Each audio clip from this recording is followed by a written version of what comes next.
Chismis Trend! Welcome back to my YouTube channel. Narito ang latest sa Katden. Sa naging interview nila Alden Richard at Catherine Bernardo kamakailan sa kanilang MediaCon ng kanilang comeback movie na Hello Love Again ay inamin ng dalawa na friends lamang sila. Ngunit ang closeness nila ay 80% kay Catherine at 100% naman kay Alden Richard. Makikita at kung paano nga mag-holding hands sila Catherine at Alden sa kanilang mall tour na kuha ng netizen.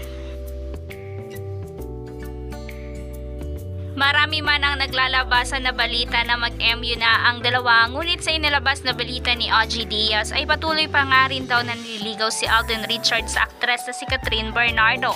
Mas naging close nga lang sila dahil nagpunta sila sa Canada at mas nakilala ni Alden at ni Catherine ang isa't isa.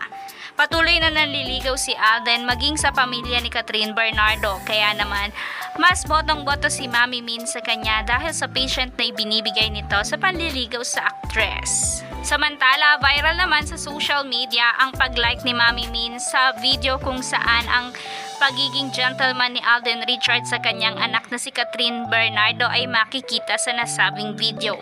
Alam na alam natin kung paano finlex ni Mami Min si Alden sa kanyang social media at doon pa lang ay alam mo nang botong-boto siya kay Alden para sa kanyang anak na si Catherine Bernardo.